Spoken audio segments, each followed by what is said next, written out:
Boa tarde, pessoal. Estamos aqui novamente para mais um plantão de dúvidas, onde estarei respondendo algumas das dúvidas que apareceram aí tanto no canal quanto na nossa página lá do Facebook. Bom, o Leandro perguntou o que é uma array list e como utilizar. Ele quer entender melhor como funciona uma array list. Bom, primeiramente, uma array list é uma coleção de dados de um mesmo tipo. Tá? Eu já tenho aqui o exemplo pronto. Então, para mostrar a array list, eu antes vou mostrar o vetor, né? Ou uma matriz. No caso, eu tenho um vetor do tipo string, chamado vet, e eu instanciei esse vetor contendo 3 posições, certo? Então, em cada posição, da posição 0 até a posição 2, eu armazenei os nomes. Wellington, Leandro e João, respectivamente. E depois estou imprimindo esse vetor. Então, ele vai nessa linha aqui imprimir todas as posições desse vetor. Se eu executar o programa nesse momento, olha lá, ele vai me mostrar os 3 itens que foi armazenado no vetor. Bom, essas mensagens que está aqui é de um outro programa que eu vou estar apresentando. Deixa eu comentar aqui e executar de novo para vocês verem melhor. Olha lá, imprime os 3 nomes para mim. Então eu tenho dentro de um vetor aqui do tipo string, quer dizer, em cada posição desse vetor será armazenada uma cadeia de caracteres. Eu tenho esses 3 nomes respectivamente. O que é uma array list? É uma coleção de dados também, assim como o vetor, no caso, que armazena uma quantidade de dados. A array list, diferente do vetor, ela é declarada de uma maneira um pouco diferente, como eu vou mostrar agora. Então, a array list ele é um vetor mais organizado, tá? Mais parametrizado dentro da orientação objeto. Eu tenho uma array list do tipo string. Eu chamei ela de array, instanciei a nova array. Percebam que aqui eu não defino o tamanho dessa array. Quantas posições vai ter? Essa é uma das vantagens de usar a array list. Você pode ter a quantidade de informações que você quiser. Por exemplo, aqui, e para armazenar nas partes, diferente do vetor, por exemplo, aqui utilizamos o que? O nome da instância, .add, o índice onde ela vai ficar armazenada e o que a gente vai armazenar. E assim por diante. Então, eu armazenei esses 3 itens na minha array. Aqui o jOptionPane.showMessageDialog para imprimir também é um pouco diferente do vetor. Temos um arrays.toString, quer dizer, eu estou fazendo a conversão dos itens da minha array para string. E estou pegando a minha array e mostrando aqui dentro. Então, array.toArray. Aqui, se eu executar nesse momento o programa, veja bem, ele vai imprimir o meu vetor com os 3 nomes e a array ele imprime dessa forma. Numa mesma linha com vírgula, os 3 itens. A diferença básica aqui entre array e vetor é que a array ela é dinâmica. Você pode armazenar a quantidade de informações que você quiser. Quer ver? Se eu colocar aqueles itens que eu recortei aqui, veja bem, ela vai passar a ter 6 posições, 6 nomes. Então vamos executar novamente para mostrar. Olha lá, os itens do vetor. Agora 1, 2, 3, 4, 5, 6 e assim por diante. Então, a array nada mais é que isso, uma coleção de dados, assim como o vetor, porém dinâmico. Pode ser armazenada a quantidade de informações que você quiser, não precisa de estipular antes. Por isso, ela se torna mais interessante de ser usada, por exemplo, na nossa classe de preencher tabela, onde, na dúvida aí do Leandro, ele postou por que a gente utiliza, né, para preencher tabela.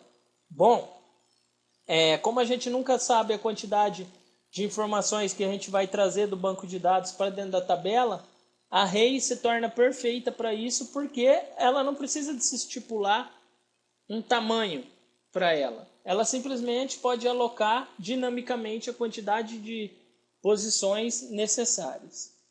Agora, a próxima dúvida foi postada aqui no YouTube. A dúvida do nosso amigo aqui, Alex Silva. Ele perguntou o seguinte: eu coloquei a data na função, a data da função, da fundação, no cadastro de cidade. Eu coloquei a data da fundação, a data de cadastro, só não funciona, pois no banco fica assim: ano, mês e dia. E não consegui fazer a conversão, dia, mês, ano. Se pudesse gravar um vídeo, uma videoaula mostrando como tratar isso, obrigado, parabéns. Eu não vou gravar uma videoaula específica, eu vou estar respondendo aqui. A gente tem que tratar na lógica. Esse padrão de data aqui que o banco oferece para a gente é o padrão americano, onde primeiro é o ano, depois mês, depois dia, e o nosso padrão é o inverso, dia, mês e ano. Então a gente tem que fazer através da lógica as inversões. Eu vou mostrar aqui uma lógica para fazer isso. Então, aqui, deixa eu descomentar essa parte aqui. Então eu tenho aqui padrão americano, ano, mês e dia. E eu preciso de colocar ele no padrão nacional, né, do Brasil, dia, mês e ano. Então vamos supor que eu tenha a data 18/12 de 2013. Ou poderia ser, aliás, 18/11 de 2013. Ou poderia até ser o inverso, 2013, 11, 18. Não importa isso. Aqui eu vou ter que desmembrar essa data em ano, mês e dia. Então o que eu fiz? Eu declarei 3 strings, dia, mês e ano, e preenchi elas com nada. Nessa linha aqui eu declaro um vetor chamado datavet e transformo a minha data que veio como string. Essa data pode vir de um banco de dados ou de um formulário em si, e transformo ela para vetor. Então transforma a data que está em string para vetor. Bom, então eu transformei, né? Agora isso daqui se transformou em um vetor onde cada caractere tem uma posição no banco. Aliás, no banco, nesse vetor.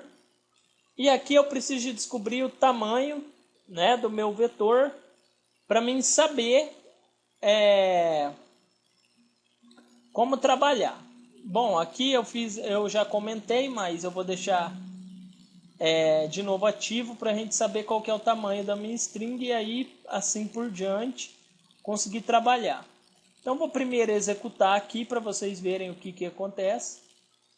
Primeiro eu tenho 10, 2013, olha lá, eu peguei a parte do ano, peguei a parte do mês, peguei a parte do dia e fechei.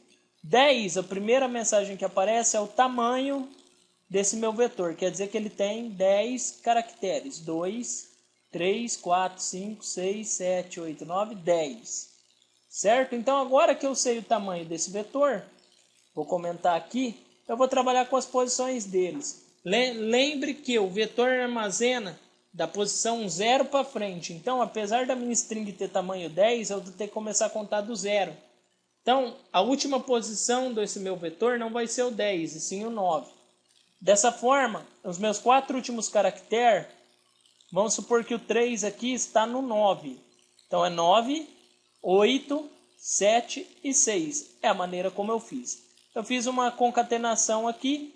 O meu ano recebe o ano mais o meu vetor na posição 6, depois aí vai ficar armazenado, no caso aqui o 2, nesse ano, aqui embaixo eu concateno 2, recebe o próprio 2 mais o que está na posição 7, o 0, e assim por diante. Concateno com a posição 8, o 1 e com a posição 9.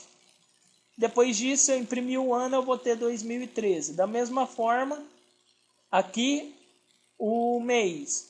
O mês eu tenho a posição 5 com caractere especial. Então, eu vou guardar aqui no meu mês a posição 3, que é referente ao primeiro 1 aqui do 11.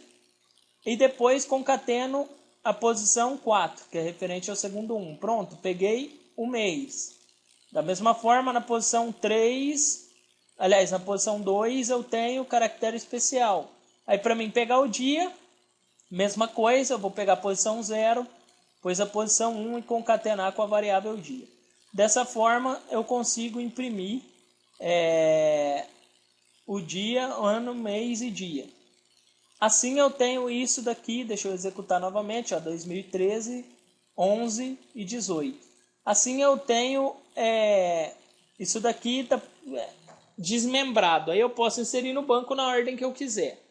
Ou pegar o que veio do banco, usar a mesma lógica, destrinchar mês, ano, dia, mesmo que aqui for inverso, for o ano aqui primeiro, depois o mês, depois o dia, só alterar aqui os índices, né? Aqui seria 1, 2, aqui seria 0, 1, 2 e 3. Aqui seria 5, 6 e aqui seria 8 e 9. Bom, aí depois é só imprimir ou inserir no banco da maneira como eu quiser, ou mudar a ordem, por exemplo. Aqui eu fiz uma brincadeira. Deixa eu tirar o comentário desses dois itens. Aqui eu vou imprimir a data do jeito americano agora. Então vamos lá. Deixa eu executar novamente. Ó, veio 13, veio 11, veio 12 e a data no padrão americano. Então é dessa forma. Eu consigo, uma vez que eu consigo desmembrar isso daqui, eu consigo trabalhar da maneira melhor. E caso eu tiver que fazer conversões para inserir no banco de dados, é só realizar as conversões para cada um dos itens aí. Bom, esse plantão de dúvidas é isso. Espero ter conseguido atingir o objetivo de sanar a dúvida de vocês. Caso tiver ainda alguma dúvida, pode deixar aí nos comentários do vídeo ou lá na nossa página lá no Facebook. Estaremos tirando as dúvidas à medida do possível. Demais, só tenho a agradecer. Dê seu joinha aí no vídeo, isso ajuda bastante o canal. A gente está continuando com esse projeto nosso aí e está sempre crescendo junto com vocês. Dê seu joinha também lá na nossa página lá, curta a nossa página no Face, siga a gente no Twitter e até a próxima. Tchau!